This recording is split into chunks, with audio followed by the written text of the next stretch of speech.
But once they're done that class, like, you will get all these lash techs just confused, like, oh, I don't know what to do. Oh, their eyes are burning. Oh, how come it's not straight? Why are all their lashes falling off? Because at the end of the day, you cannot learn how to lash in one day.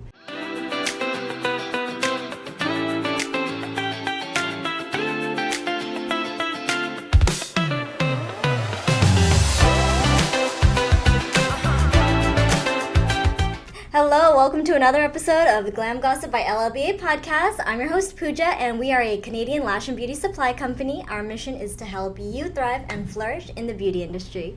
Today, we're going to be discussing my personal favorite topic, which is marketing and content creation. So we've invited our lovely guest today. She's actually our brand ambassador. So I would love to introduce you to Erika.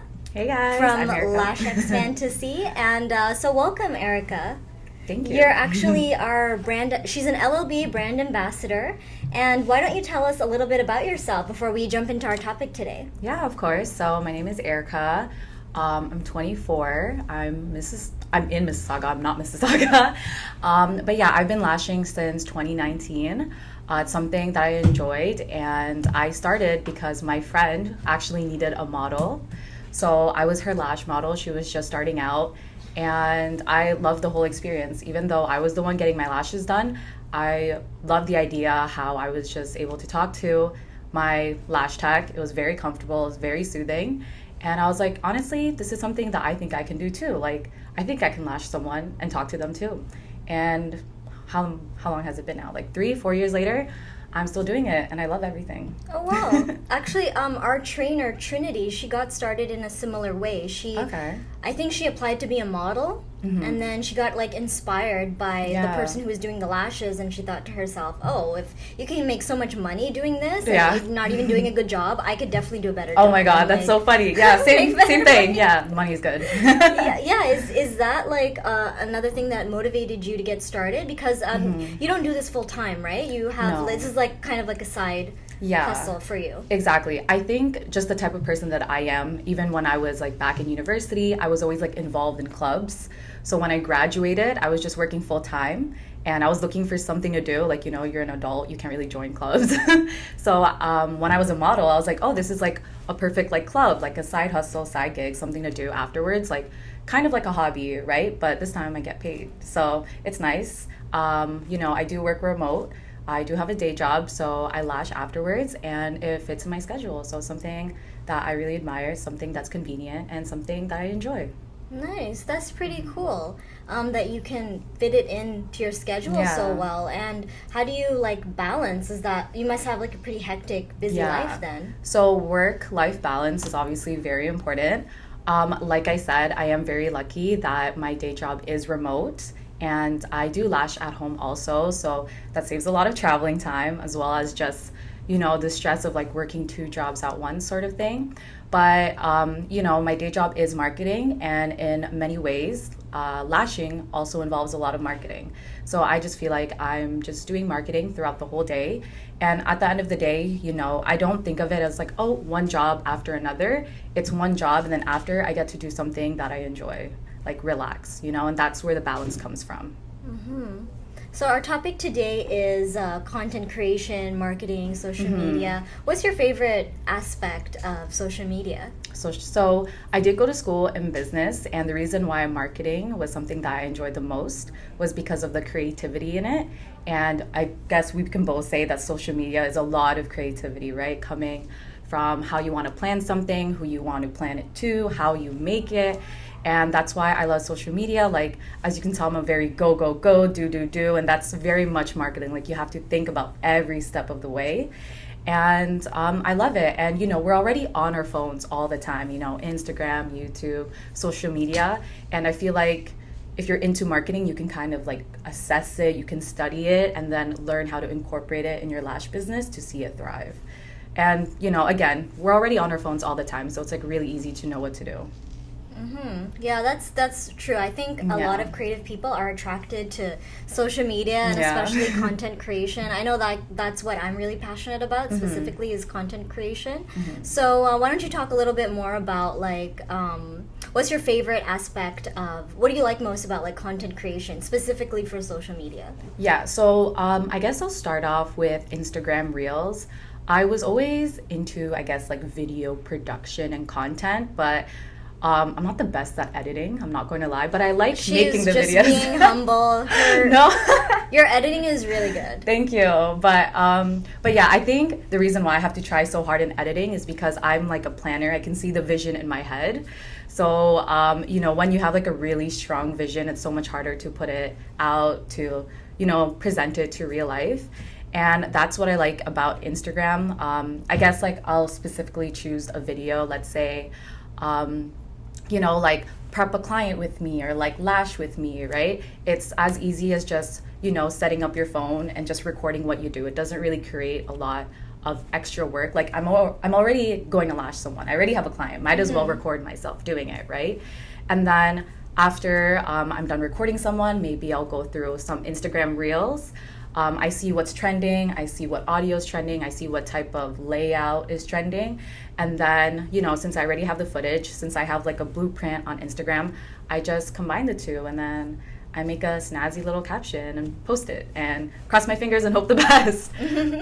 So actually, you kind of already answered, this is my next question actually. How do you, when you said like marketing involves a lot of planning, a lot of, strategic thinking. So you kind of gave us a brief overview just now, but maybe do you want to talk a little bit more about how do you plan? Like how do you make a specific marketing strategy for your own brand when it comes to, because obviously the whole purpose is you want to attract more clients, right? For your lash business. So how do you implement, like how do you come up with a plan? So before starting off with a plan, I always have to figure out like who is my plan going to? Like who is this for? What is my content for? And who do I already have with me, right? A lot of people say it's really hard to, grab 10, 20 new people, even though you already have those 10, 20 people by your side. So might as well get their attention because you already have it, right? So, I'll start off looking at my followers, who's viewing my stories. I see most of them are already my clients, and if it's not my clients, it's their friends who maybe followed me because they reposted their looks. And again, I have to go back to myself. Why do they like my stories? Why do they like me? Why are they following me? And I ask them that, right? This is part of market research, right? So I would ask my clients and their friends like, oh, why do you follow me? Or like, why do you keep coming back to me? And I guess they all said like it's because I make like natural lash sets, right? So if that's the common theme that I have for my followers, then obviously that's what I'll stick to because it's working. So knowing that I'm more of like a natural lash tech, I always try to focus my content on making natural lash sets. So now I can kind of divert this with how to make a lash set natural or what to ask for your lash tech if you want something natural, right? And since all my followers, all my clients like natural, they will keep looking at my account. They'll keep referring to their friends because I am like the natural lash tech. So if I go, like one day, if I start doing mega volumes, my followers will be so confused, right? And maybe they'll look for someone else. So that's why it's really important to know what you're known for, why people like you, and why people follow you.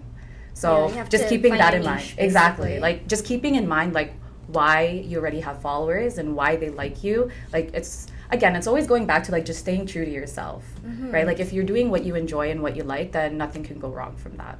So how did you figure that out though? Did you like ask your followers directly or did you like check your analytics or like how did you come to that conclusion? So I did a bit of both. I guess every lash tech can agree that when you're starting out, you have to do a lot of model sets, right? You start off with like $50 sets, $60 sets. And, again, market research or research in general is very important. When you get a client coming in, you always ask like, oh, how did you find me? Or, oh, why did you choose me? Because in Mississauga, there's so many lash techs, right? There's so, just a lot of beauty techs in general. And, that's your answer. Your answer is already there. Like they will tell you why they're there. And like I said, you just have to stick with it. right? There's no point in trying to establish yourself as something different if all your clients and followers already like you for one thing, right? It's kind of like you're adding more effort for what you might lose the followers that you already have. True. That's pretty interesting. I agree with that. And a lot of people say that the beauty industry, specifically like the lash industry, is very like oversaturated. I'm sure you hear that all the time, right? Like it's so oversaturated. There's so many lash techs out there, but as you said, you really have to find your niche and kind of use that to help yourself stand out. And when it comes to standing out, how do you get inspiration? Like, how do you stand out when there's so many girls out there who are doing kind of like similar things to you? I know you specialize in the natural look, but even so, like social media in general, you need to stand out, right? So how do you get your inspiration? How do you get ideas? How do you stand out once you've established your niche? Yeah, so again, standing out is a very hard thing to do. As you said, it is a very oversaturated industry. But the way that I think of it is thinking of an industry that is similar to lashing. So let's start with nails, right? Like there are so many nail salons out there. There's so many nail techs out there. But at the end of the day, they will still get clients. So I think just having that mentality, like even though it is oversaturated, doesn't mean that you should be overwhelmed or you should not have confidence, right? Because there are enough eyes for everyone in the city. Like you are still able to get clients, right?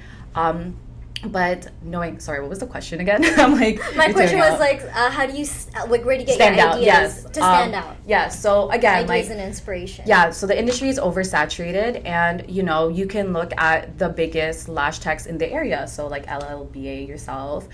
There's a few other ones like Leon Lashes, Lana Lashes, Ice Lashes. There's a lot, and just seeing what they're posting is always nice. Like you always want to be part of the game, right? You see the content that they're posting, you see a trend. So let's say last year the wispy trend was very trendy. Everyone was doing wispy, so that was my opportunity. Like, okay, I will do wispy, but again, I have to keep in mind with my clients, they like natural. So I was on trend while keeping it true to myself. So I created the natural wispy set, right? And then again, with my regular clients or with my new clients, I would ask them like, oh, do you want to try a wispy set? Are you here for wispy? Like, do you want it natural because it's something I like and everything? And that's something that you can do to stand out, because if the trend is wispy, you have to stand out by making it yourself. So for me, it was the natural wispy set. That's pretty clever. That's like a good tip right there. Yeah. Whatever the trend is, you just like put your own little twist on. And it's all marketing at the end of the day. Like, what is a wispy lash really? Exactly. It's very similar to natural. Exactly. Like everyone, like a trend is a trend, but it's the same thing. Like exactly, if you're doing the same over thing and over again. Exactly. If you're doing the same thing as the trend, you're just going to be a trend. That's it. So when the trend is done, you're done too, right? That's why you have to add your own flair, because then you're part of that trend, but it's also part of you now, and that's something you can continue providing to your clients, right? So you mentioned trends in lash styles. What are some trends, like social media trends, that you see in terms of like content creation? Yes. So a very popular trend that I see are a lot of time-lapse videos. I feel like you've seen those too. Yeah. Again, it's because it's one of the easiest thing, Like I said, you already have a client for the day, so all you really have to do is just set up a camera and just record yourself working. It doesn't really create a lot of work. So that's, a trend. That's something that's really easy to do. TikTok has blown up a lot of music, a lot of transition. So transition, again, is something that's super trendy, a before and after look. So that's something to keep in mind too in terms of trends. But like I said, just keep an eye on how these lash techs and how these influencers are doing it. Like, keep in mind, what song are they using? How long are the videos? What's the style of the videos? Who's featured in it? I feel like, yes, you can get any girl to be a model, but if if there's like a specific style where there's like a specific model, like let's say like big eyes or almond eyes, then of course you want to push those content first, right? Because there are eyes, like eye shapes, like almond, the doll eye, the almond eye. There are more that would be trendy to see on the reel rather than like a different sort of eyes. Like I guess the best example, like everyone loves seeing blue or green eyes, right? But then if there's just like black or brown eyes like mine, like it's not gonna get us the wow factor in the video. So just adding like, those small details like help out a lot. Yeah, because social media, it's so visual. Right? It is visual, right? The images, the videos, the editing, everything has to kind of like be on point because you want to attract the person's attention as much as possible, right? Like you have to think about it. Like how long are you on your phone for? Like how long are you like on TikTok or Instagram Reels for? 24/7, like my whole life. Exactly. So if you're on that app scrolling 24/7, you have to think like, oh, what can I add in my video to make them stop to look at mine? Right? So let's say you're scrolling, you just see brown eyes, and then you see blue, like that will grab your attention for like at least 2 seconds, and sometimes that's enough for the Instagram algorithm. As someone who's like a follower, I mean, I don't really actually follow a lot of brands per se, but I know for myself, like for me to follow a brand as like just a regular person, they would have to like provide something for me, like some kind of aesthetic, or maybe if it's like an influencer, I would have to connect to the person's personality, or I feel like they would just have to make content, in my opinion, that's like funny, relatable, aesthetically pleasing, something like that. Whereas if it's just like hard selling, like buy my stuff, like why would I follow someone like that? That's just like an ad. Exactly. And like social media, the way that we are now, like we know an ad when we see one. Yeah. Like you don't even have to open the caption and see the word #ad. Like you can tell by the tone. Yeah. What's on the video. Like we are so used to seeing like, oh, this video is an ad, skip. So that's why it's so important to stay natural. Like I think when you invited me to get my nails done here, the first thing I'm not going to say is, hey, they just invited me to get my nails. Like no, it's like, hey, come get ready with me, I woke up really late today, come to my drive, like something more about me. And then you throw in like, oh, I'm also getting my nails done today, because it's just like a casual video. The moment, like I said, the moment they sense or realize it's an ad, they'll just swipe away. It can't be too blatant. Like it's fine in moderation if you have like other content alongside it. I think it's fine. Yeah, like if you have, like maybe once in a while I'll make like 3 reels about lash sets, and then the 4th one would be like a branded content, right? And then now again like 6, 7 content posts, that's like my stuff, and then another branded one, right? You really want to space it out. You don't want to bombard your followers with like ads. Yeah, just spam them. Yeah, no, don't 50% off on lash yeah. See, that's the thing too. Like I feel like with discounts, like like you said earlier, it is an oversaturated market. But if you are a lash tech who's constantly like $10 off this month, $15 off next month, $20 next month, right? You're selling yourself as like a discounted lash tech. So now you're kind of ruining the booking experience for the client, because if they say like $10 off, maybe some clients will be like, oh, I'll wait next month. I feel like they're going to do $20 off next month, right? Because that's what you've done before. So that's why it's all about regulation and strategy. So you really have to think about that.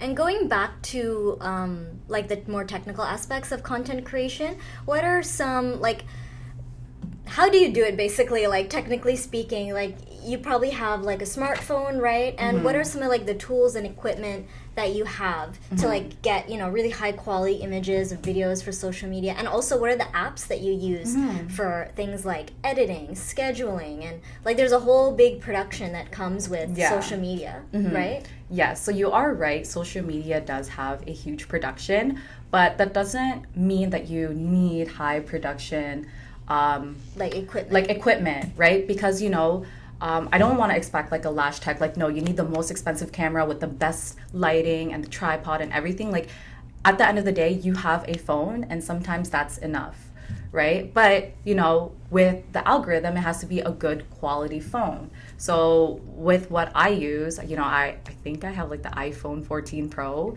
It is like sort of on and off. I don't know if you've heard about like the camera situations, but it's really important for me to put on like the 4K or HD setting, because Instagram will not put your video on the algorithm if it's blurry, right? You probably know that. So keeping it high definition. I use my phone. Positioning is key. You always want to film vertical, the same layout as how you see Reels, how you see TikToks, right? You want to keep it vertical. So that's important to keep in mind.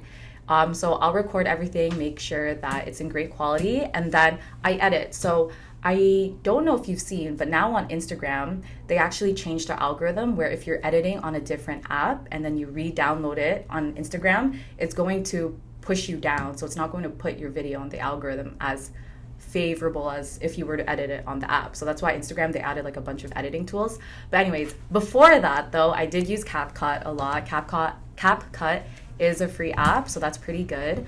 Do you always use free apps? Or do you pay for any of them right now? So I'm very much a budget girly. So yes, I do. I love that here. I love using free apps. Again, like I wish I can spend money on like a nice camera to film, but I like the convenience of my phone, because sometimes when I'm at a cafe, I like having the fact I'm like, oh, I have time. I'm gonna edit a video on my phone right now. Like I don't want to bring my laptop around and like set up a time to edit. Like I can do everything on my phone whenever I want. Right? It's there. But yeah, I have CapCut on my phone. I think back then when I had like a poor quality phone, I used, is it iMovie? iMovie, right? Yeah, but that was like way back. Day. Yeah, back in the day. I used iMovie to edit, but yeah, I use CapCut.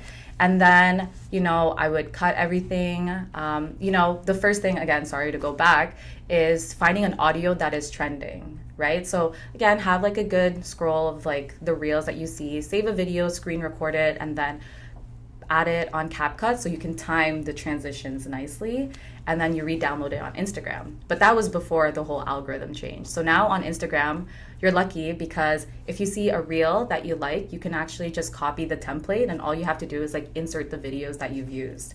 And that's going to boost your engagement a lot on Instagram if you were to do that. On TikTok, it is a little different. You can still use CapCut on TikTok from what I know.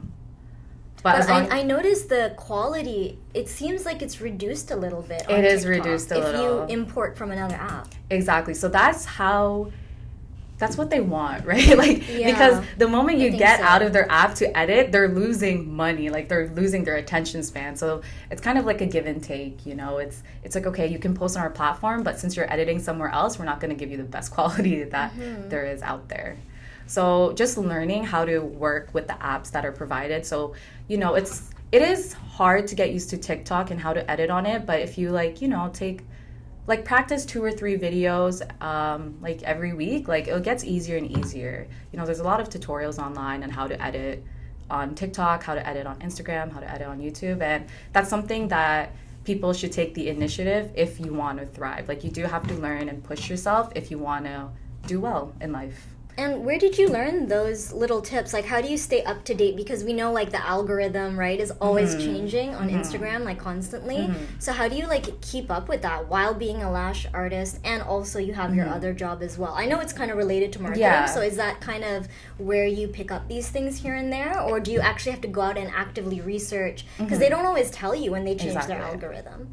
So you have to, go to YouTube or something like that. So, again, that's what I mean, where we're already on our phone all the time, right? If everyone has a different purpose on their phone, whether it's just to contact someone or just for entertainment. But for me, I'm not the type of person who will Google Daily Mail or something, or marketing today. I will not do that. HubSpot. But since, you don't use HubSpot? Exactly. I do use HubSpot, but not for lashing. But if I'm on TikTok, if I'm on Instagram, I will follow those accounts that are marketing related, because I'm already on those apps, right? And the algorithm does its thing where they will push those content first, right? So that's how I learned. Again, it's taking the initiative on what to do. And yeah, it's just, you really have to keep up to date. And I know you mentioned that I have a crazy schedule, but luckily I am in marketing. So I'm already on these apps all the time. Learning and researching is part of my job, even as a lash tech, right? Making those reels and just going through the reels, that's already enough to figure out what you want to do. So just, and as you already know, marketing, it's always changing. Like there's always a new trend now. It is faster and faster. I remember like trends back then they would last like months, but now it's just like a week, 2 weeks. Yeah, 1 or 2 weeks. No, not even, like a couple days. Yeah, a couple days. Yeah, it's insane, like there was that trend of wispy, but now like everyone's doing wispy, and it was something that was so fast. But now there's like something called the mega classics now, right? But then that lasted for like not even a month, and now there's anime lashes. Now there's just so many different lashes, but they come and go, right? So just always go on your phone. I mean, you're already on your phone, but might as well research on it. It takes you just need 10 minutes a day to figure out what's going on with the rest of the world. Do you follow the marketing gurus as well? Like I do, Gary yeah. Vee, Think Media. Yes, so do you get some knowledge from them as well? I do. As it relates specifically to your lash content? Yes, I do. Like I said, research is going to be your best friend if you want to thrive. So, you're already like following people. Like, yes, you can follow the Kardashians, you can follow a bunch of influencers, but how are they going to better your life and career?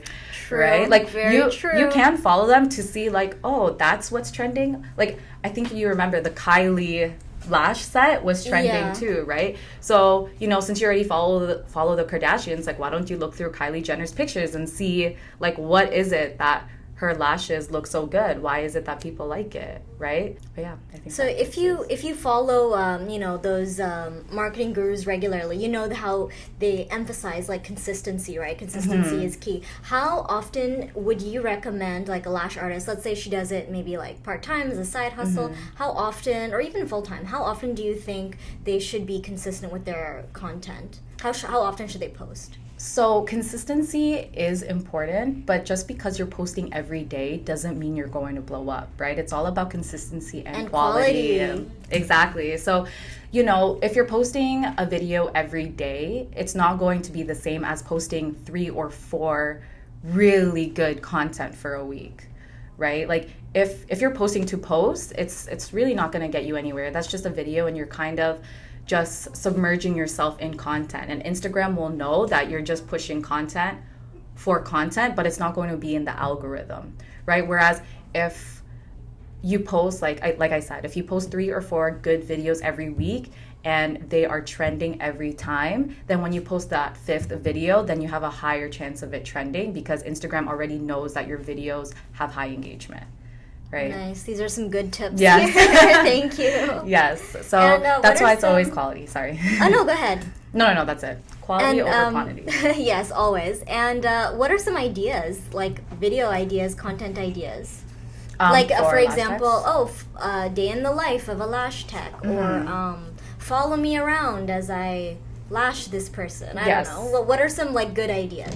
Again, a good idea is what you think your followers would be interested in. So like I said, a lot of my followers are actually my clients, their friends, and new lash techs, right? I don't have any of those really amazing lash techs following me, so I'm not going to cater my content to them. Since I have new lash techs following me, like beginner lash techs, maybe they've been lashing for less than 6 months, I will create content that are beginner friendly, like how to hold your tweezers, how to tape properly, like how to speed up your lashing time, how to increase your retention. Like these are things that my followers are interested in, and like I said, my clients and their friends follow me, so I would also create content such as how to keep your lashes clean, how to improve your retention, right? So those are the themes that I always go for, and those are the ones that I see that have the greatest engagement.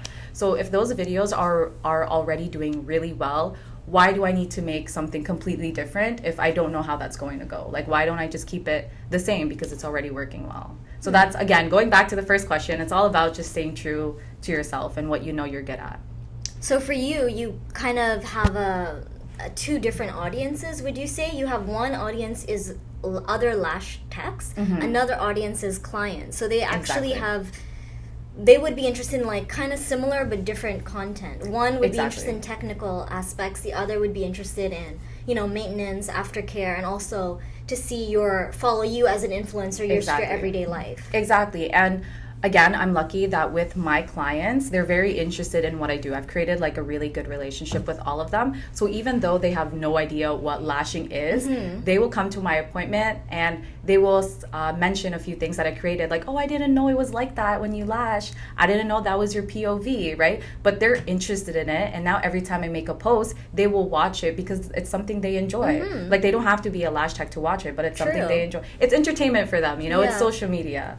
Right? And then again, it kind of kills two birds with one stone. I'm getting the lash techs and I'm getting my clients. It's like entertainment for one and educational for the other. That's so cool. Yeah. And do you have any other advice that you could give for maybe beginner lash techs or just anyone in general who's looking to, kind of promote themselves, make a brand name for themselves in the beauty industry? Yes. In kind of like an influencer sphere. Yeah. So I do have like advice. I love giving advice to beginner lash techs. A lot of my new clients actually are like new lash techs and they always come in and ask me questions. But I always say the same thing. Like, unfortunately, you have to start the hard way, which is model pricing. You can only show how good you are if you have proof. So that's why you need model pricing. But who are you to charge $150 if you don't know what you're doing yet or if you know you're not good? So, you do have to take the loss of maybe providing like 5 models with a $50 price, but it is up to you to perform really well because those $50 5 clients can turn into $150 5 clients in 3 months, right? And then that's like nothing. So it's all about starting somewhere. You really have to put your effort. I know lashing, especially when you're starting, it's 3-4 hours. Just take your time with it. Be patient. The clients will know when you're rushing. The clients will know if you're not trying. So just really put your work into it and they will know. And then they'll do the rest for you. Word of mouth, referrals. They'll repost you on your stories. They'll refer you. That's all you really need. And what about like training and education? How important is that? Like investing in your education and your skills? Do not even get me started on how training is, like the industry and training for lashing. Spill the tea. Oh my God. So I feel like we both know there is a lot of lash techs out there, but unfortunately that doesn't mean they all have a great education in lashing.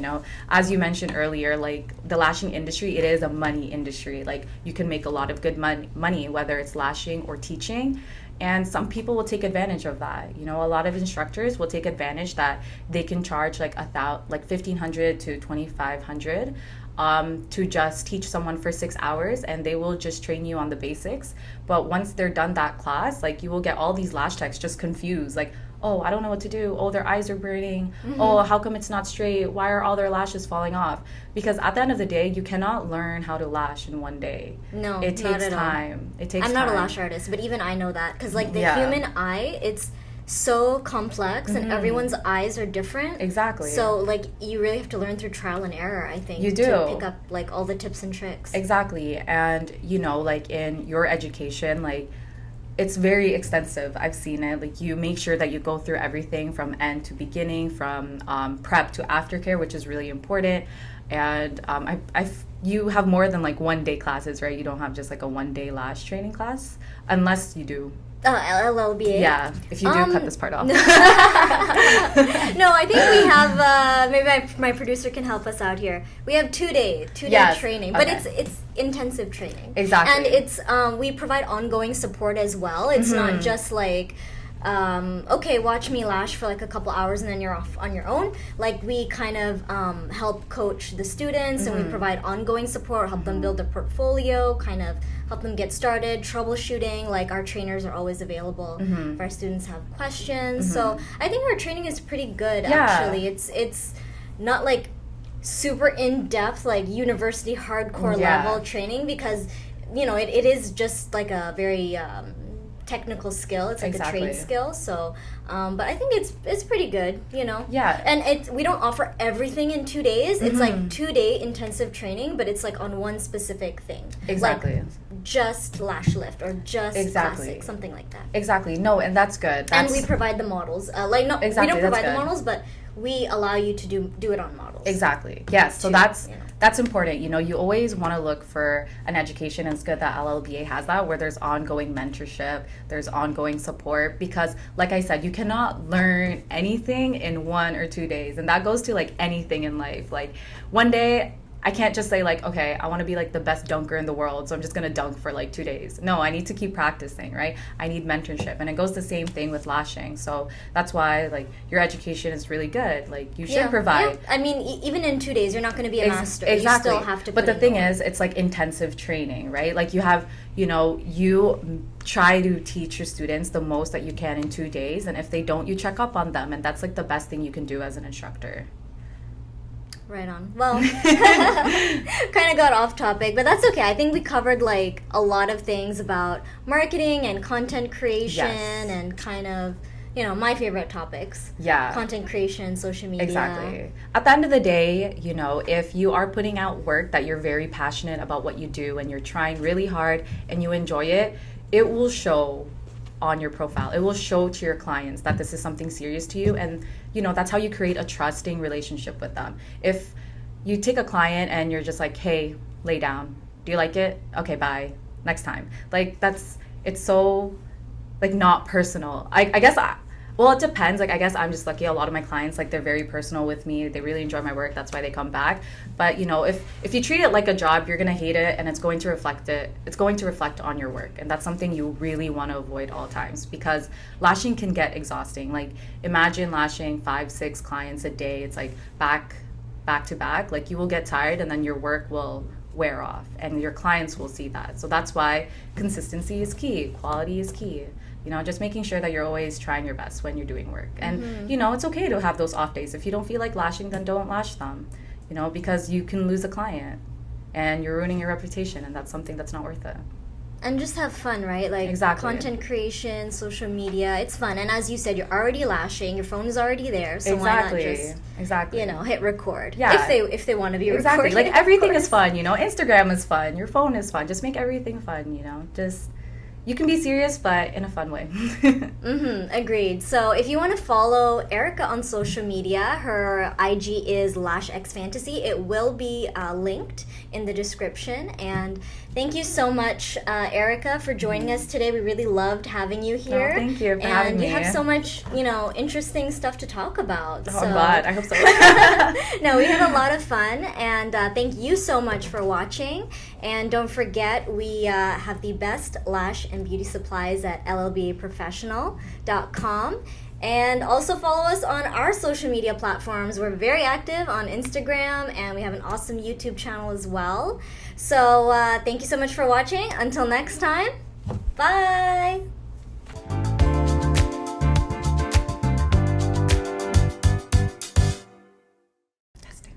Hello, testing. I just need to project. Exactly. And it's all marketing at the end of the day. It is like, what marketing. is a wispy lash, really? Exactly. It's very similar to exactly. natural. Exactly, like